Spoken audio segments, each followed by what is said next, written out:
PM Modi से मिले NSA Ajit Doval. पूरे हालातों की जानकारी ली। रक्षा मंत्री राजनाथ सिंह ने सीडीएस और तीनों सेना अध्यक्षों के साथ की बैठक। अब तक की कार्रवाई की दी गई जानकारी। गृह मंत्री अमित शाह की high level meeting. DG BSF, CISF और सिविल एविएशन के डीजी गृह मंत्री के आवास पर मौजूद। अमित शाह ले रहे हैं सुरक्षा और रणनीतिक मुद्दों पर बैठक। सीएम योगी ने पाकिस्तान पर बोला तीखा हमला। सीएम ने कहा पाकिस्तानी हमले का करारा जवाब दिया। भारत हर हाल में विजयी है और रहेगा। पाकिस्तान से तनाव के बीच आईपीएल रोका गया। बीसीसीआई ने स्थगित किया आईपीएल। सुरक्षा के मद्देनजर बीसीसीआई का बड़ा फैसला। इंडिगो ने कई शहरों की उड़ानें की रद्द। सुरक्षा कारणों से 10 मई तक की उड़ानें रद्द। यात्रियों को एयरलाइंस द्वारा सूचना देने की प्रक्रिया जारी। राजस्थान समेत 4 राज्यों में स्कूल बंद। दिल्ली में 90 फ्लाइट्स कैंसिल। पैसेंजर्स की डबल सुरक्षा जांच होगी। 8 राज्यों के 29 एयरपोर्ट्स 10 मई तक बंद। आप देख रहे हैं के न्यूज, खबरों का सारथी। नमस्कार, के न्यूज में आप सभी का स्वागत है। मैं हूं आपके साथ गरिमा वाजपेयी। रुक करते हैं लखनऊ से खबर का, जहां सीएम योगी आदित्यनाथ ने एक्स पर ट्वीट किया और सीएम ने कहा कि भारत विजयी है और विजयी रहेगा। सीएम की ओर से ये बड़ी बातें कही गई हैं। ट्वीट को पिन किया है सीएम योगी आदित्यनाथ ने। यह अहम जानकारी आपको हम बता रहे हैं।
लखनऊ से बड़ी खबर, सीएम योगी ने एक्स पर ट्वीट किया। अहम जानकारी आपको हम बता रहे हैं। सीएम योगी ने ट्वीट को पिन किया।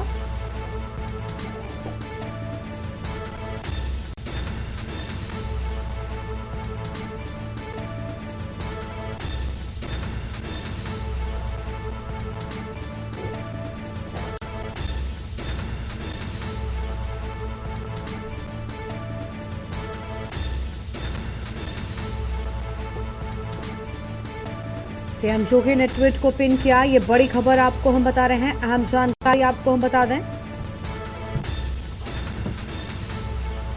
सीएम योगी ने साफ तौर पर कहा भारत विजयी था और हमेशा रहेगा।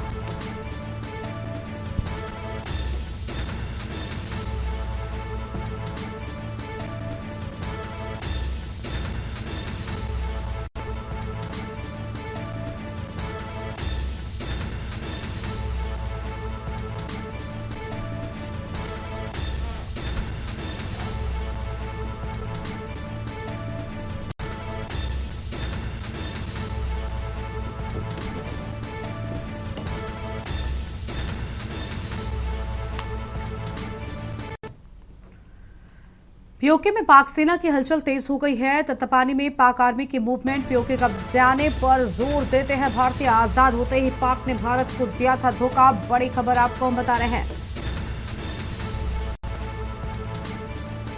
पीओके कब्जाने पर जोर देते हैं भारतीय। अहम खबर आपको हम बता रहे हैं।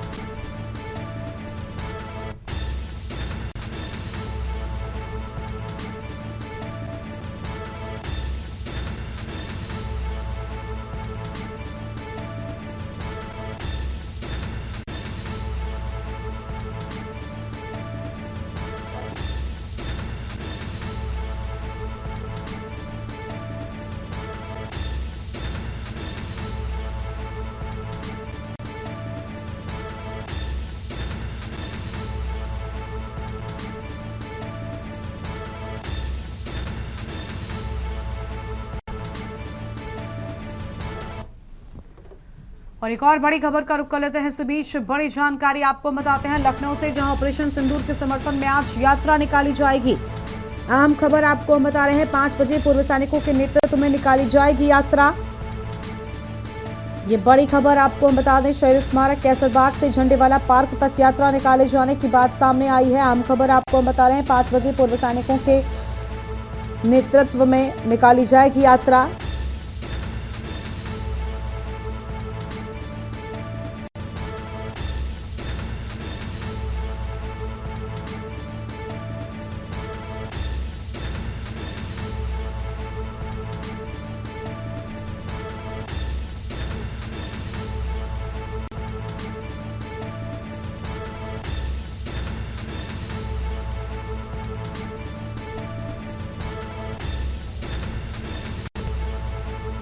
ये अहम जानकारी आपको हम बता रहे हैं, 5 बजे पूर्व सैनिकों के नेतृत्व में यात्रा निकाली जाएगी।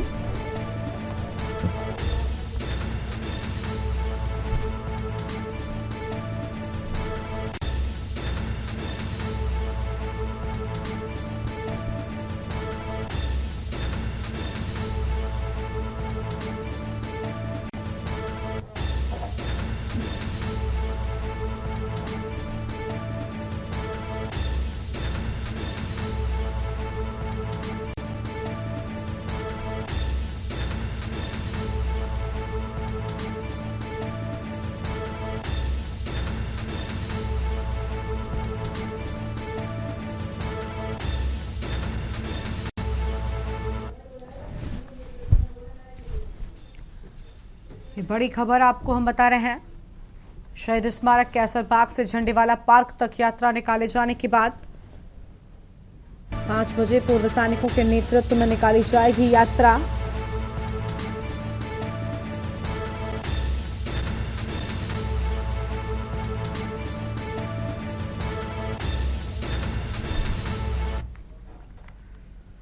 और पायलट सहित सैनिकों में भारतीय सेना का खौफ, कैंट छोड़कर भाग रहे हैं पाकिस्तानी सैनिक। कुछ पायलट ने भी उड़ान भरने से इनकार किया। बीती रात एक के बाद एक गिरे थे पाक विमान। बड़ी जानकारी आपको हम बता रहे हैं, कैंट छोड़कर भाग रहे पाकिस्तानी सैनिक, कुछ पायलट्स ने उड़ान भरने से भी इनकार किया।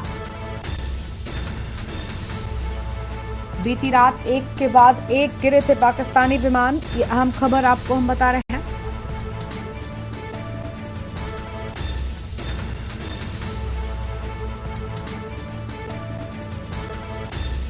कैंट छोड़कर भाग रहे हैं पाकिस्तानी सैनिक।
और इस बीच बड़ी जानकारी सामने आ रही है, बड़ी खबर का रुख कर लेते हैं, जहां पर रक्षा मंत्रालय की अहम बैठक खत्म हो गई है। फिलहाल 2 घंटे से ज्यादा वक्त तक चली थी रक्षा मंत्रालय की ओर से बुलाई गई बैठक। की बड़ी खबर आपको बता दें, बैठक के खत्म होने की बात सामने आई है। 2 घंटे से ज्यादा वक्त तक की बैठक चली है, जिसमें लगातार भारत पाक के बीच बढ़ते तनाव को लेकर चर्चा की गई। रक्षा मंत्रालय की बड़ी बैठक खत्म।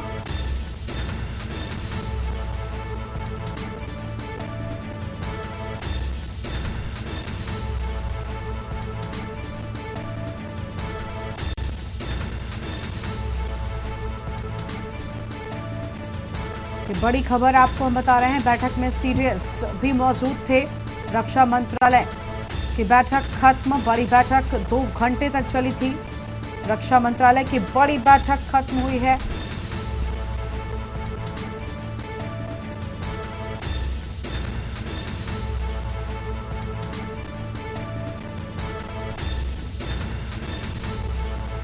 बैठक में सीडीएस अनिल चौहान मौजूद रहे।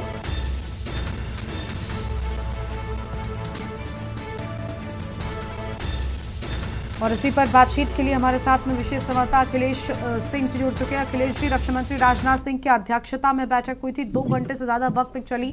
सभी सेना अध्यक्षों और सीडीएस की मौजूदगी में ये बैठक हुई है। अखिलेश जी, आवाज मिल रही है आपको हमारी? जी बिल्कुल, मैं बता दें कि आपको कि इस समय 3 महत्वपूर्ण बैठकें हुई है और एक सुबह चौथी बैठक हुई थी। अगर 3 महत्वपूर्ण बैठक के तौर पर देखा जाए, मैं आपको बता दूं कि जो 3 महत्वपूर्ण बैठक है, एक तो रक्षा मंत्री राजनाथ सिंह की बैठक, दूसरी केंद्रीय गृह मंत्री अमित शाह की बैठक, चौथी स्वास्थ्य मंत्री जेपी नड्डा की बैठक चल रही है। अगर रक्षा मंत्री राजनाथ सिंह की बैठक की बात की जाए, उसमें तीनों सेनाओं के अध्यक्ष, थल सेना, वायुसेना, नौसेना के अध्यक्ष शामिल हुए।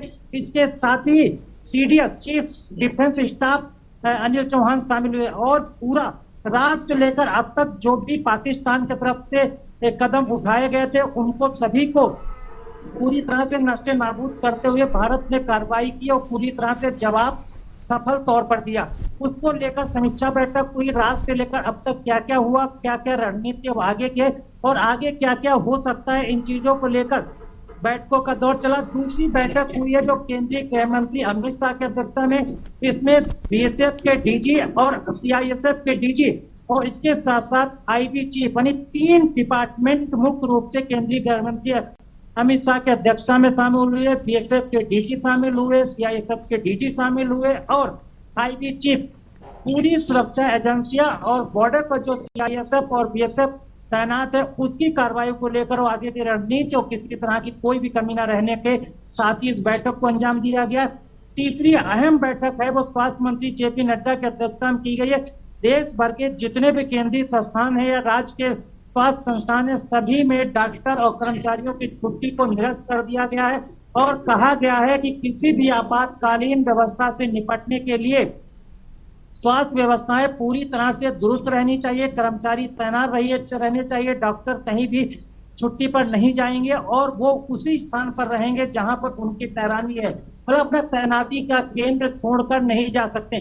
चौथी जो अहम मीटिंग सुबह सुबह हुई थी वो प्रधानमंत्री की अध्यक्षता में हुई थी।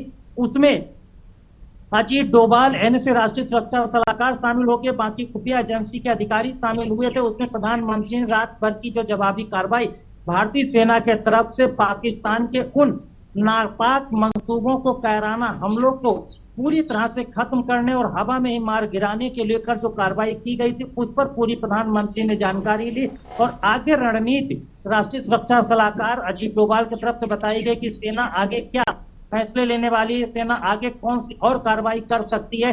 इस तरह की तो कह सकते हैं आज जो बैठकों का दौर दिल्ली में रहा, भले बॉर्डर पर माहौल खराब था, लगातार तनाव की स्थिति थी, पाकिस्तान और भारत के बीच लगातार माहौल युद्ध जैसा दिख रहा था और भारतीय सेना मुंहतोड़ जवाब दे रही थी, चाहे पाकिस्तान के रॉकेट्स हो, ड्रोन्स हो, फाइटर प्लेन्स हो, मिसाइल्स हो, उन सभी को भारतीय सेना का जो एस सिस्टम हो, डिफेंस सिस्टम है, सुदर्शन चक्र जिसे कहा जाता है, वो पूरी तरह से हवा में ही मार के गिरा के ध्वस्त कर रहा था। तो उन सारी जानकारियों को प्रधानमंत्री के साथ, गृह मंत्री के साथ, रक्षा मंत्री के साथ सब साझा किया गया। स्वास्थ्य मंत्री, स्वास्थ्य हालात खराब ना हो, स्वास्थ्य को लेकर किसी तरह की कोई स्थिति ना हो, इसको लेकर लगातार स्वास्थ्य मंत्री जेपी नड्डा बैठक कर रहे हैं और पूरे देश में स्वास्थ्य व्यवस्थाएं आपातकालीन जैसी स्थिति में रहने के लिए सभी को तैयार रहने के लिए कहा गया है।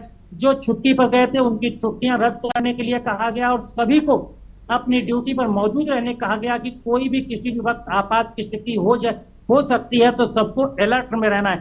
तो कम से कम ये कह सकते हैं कि भारत सरकार अपने स्तर से हर तैयारी में लगी है। ये पाकिस्तान के साथ जो तनाव इस समय चल रहा है वो कब तक चल सकता है, कितने दिन तक चल सकता है, और जो पाकिस्तान नापाक हरकतों के साथ, नापाक मंसूबों के साथ भारत के रिहायशी इलाके, भारत की आर्मी के सेंटर्स, एयरपोर्ट्स, एयरबेस, शिक्षक संस्थान, जम्मू यूनिवर्सिटी जैसे संस्थानों को निशाना बनाने की कोशिश ड्रोन्स, मिसाइल, रॉकेट्स इन सबसे करने की कोशिश कर रहा है, उसका मुंहतोड़ माकूल जवाब भारतीय सेना दे रही है और उनको पूरी तरह से ध्वस्त भी कर रही है। और इसके बदले में जवाबी कार्रवाई जब भारतीय सेना कर रही है, चाहे पाकिस्तान का इस्लामाबाद हो, चाहे लाहौर हो, कराची हो, सियालकोट हो, कोटनी हो, ये तमाम इलाके हैं जो पाकिस्तान के या फिर पाकिस्तान अधिकृत कश्मीर के जो इलाके हैं, वहां पर भारतीय सेना लगातार जवाबी कार्रवाई कर रही है। और पाकिस्तान जो अपने नापाक इरादों के साथ भारत की तरफ आंख उठाकर, चाहे एयर से, एयर डिफेंस सिस्टम से हो, चाहे जमीनी स्तर पर हो, किसी भी तरह से अगर देने की वो कोशिश कर रहा है, तो भारतीय सेना उसको मुंहतोड़ जवाब दे रही है और पूरी तरह से उसको हवा से हवा में ही मार के गिरा के नष्ट नाबूद करके ध्वस्त कर रही है। धन्यवाद। बिल्कुल, साफ तौर पर लौटेंगे सर आपके पास में। फिलहाल के लिए शुक्र आपका हमारे साथ जुड़ने के लिए और तमाम जानकारी के लिए। बड़ी खबर आपको बता रहे हैं जहां पर आतंकियों के ठिकाने पर चुनकर फायर किए जाने की बात सामने आई है। और एक ब्रेक के लिए यहाँ पर रुकते हैं, चल लौटेंगे।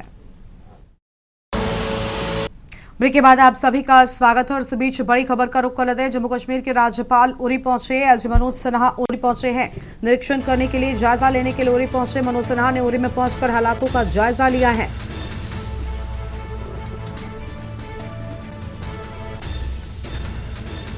बड़ी खबर आपको हम बता रहे हैं, मनोज सिन्हा ने उरी में पहुंचकर हालातों का लिया जायजा। ये अहम खबर आपको हम बता रहे हैं।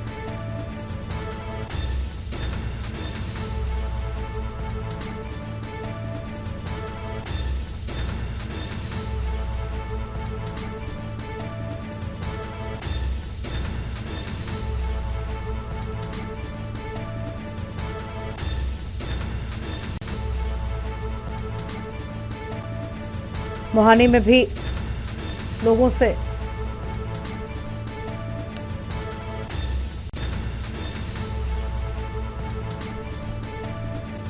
मनोज सिन्हा ने उरी में पहुंचकर हालातों का जायजा लिया। एलजी मनोज सिन्हा उरी पहुंचे हैं।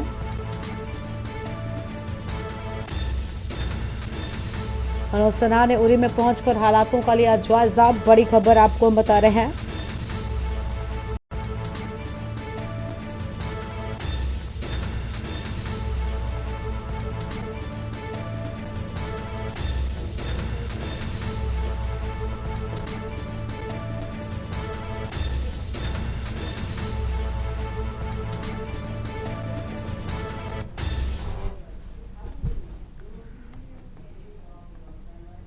एक और बड़ी खबर का रुख कर लेते हैं। इस बीच एक और बड़ी जानकारी सामने आ रही है। पाकिस्तान से तनाव के बीच अस्पतालों को भी अलर्ट कर दिया गया है। किसी भी आपात स्थिति से निपटने के लिए अस्पतालों को तैयार रहने के लिए कहा गया। बड़ी जानकारी आपको हम बता रहे हैं।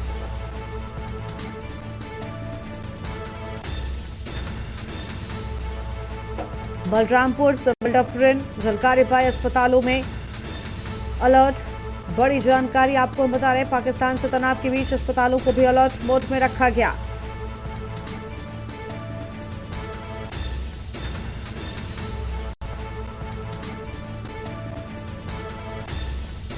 पूरी तरीके से यूपी में रेड अलर्ट। और इसी पर बातचीत के लिए हमारे साथ में देव वर्मा जुड़ चुके हैं। देव, यूपी में भी अलर्ट, अस्पतालों को अलर्ट पर रहने के लिए कहा गया है। किसी भी स्थिति से निपटने के लिए पूरी तरीके से खुद को तैयार रखें।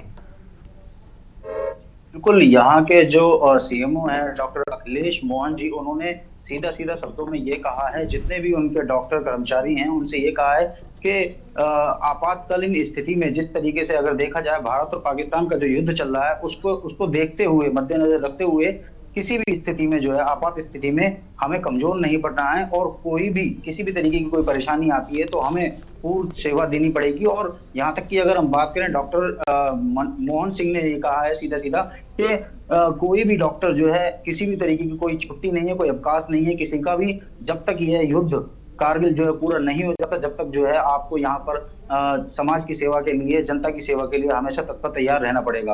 और अगर हम बात करें यहाँ की स्वास्थ्य की सेवा की बात करें तो इसमें आपका पीएसएचपी, सीएसएचपी दोनों विभाग जो हैं इसमें पूरी तरीके से तैयार हैं। और एमएमजी हॉस्पिटल की बात करें तो वहां पर 20 बेडों की जो है स्थायी रूप से सुरक्षित कर दिए गए हैं आपातकालीन स्थिति में इसको तैयार रहने के लिए।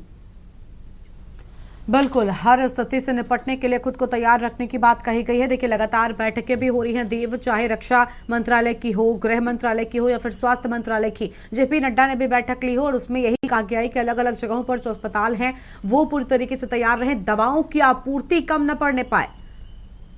जी, बिल्कुल, बिल्कुल आपने सही कहा। जिस तरीके से यहाँ पे देखा जा रहा है तो उसी चीज़ को मद्देनज़र रखते हुए जो है यहाँ के जो सीएम हैं उन्होंने साफ हिदायत दी गई है कि किसी भी तरीके से जो है ना दवाई की कोई आपात स्थिति में कहीं भी कमी देखी जाए, ना बेड की कमी देखी जाए। पूरी तरीके से पूर्ण तरीके से जो है यहाँ पर स्वास्थ्य के तरीके से जो है पूरा सेवा दी जाए यहाँ पर। और अगर हम बात करें यहाँ पर सुरक्षा को लेकर देखें तो यहाँ पर हाई अलर्ट जारी कर दिया गया है पुलिस प्रशासन की तरफ से, जिसमें हाई अलर्ट में 3 जगह जो है मेन चिन्हित करी गई है और जिसमें जो है 15 स्थान जो संवेदनशील है उन्हें भी चिन्हित करा गया है। अगर हम बात करें सुरक्षा की बात करें तो उसमें जो है गाजियाबाद जंक्शन और हिंडन एयरफोर्स जैसे कि आपका और ये जो है ये सब चिन्हित करे गए हैं संवेदनशील इलाके।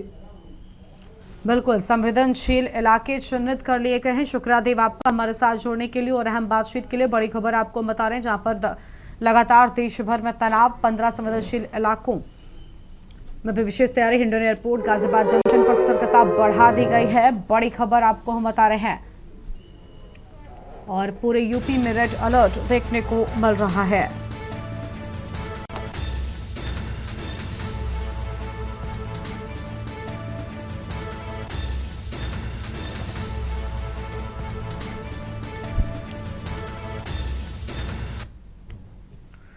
और अगली खबर का रुख कर लेते हैं। पाकिस्तान में बजाए गए सायरन, लाहौर फैसलाबाद में सायरन बजे, गुजरावाला में भी एयर रेड सायरन बजा है। शुक्रवार को दिन में बजाए गए सायरन, बड़ी खबर आपको हम बता रहे हैं।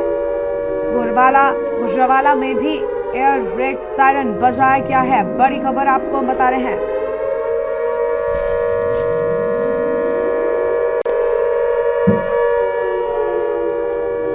पाकिस्तान में बजाए गए सायरन, अहम खबर आपको हम बता रहे हैं।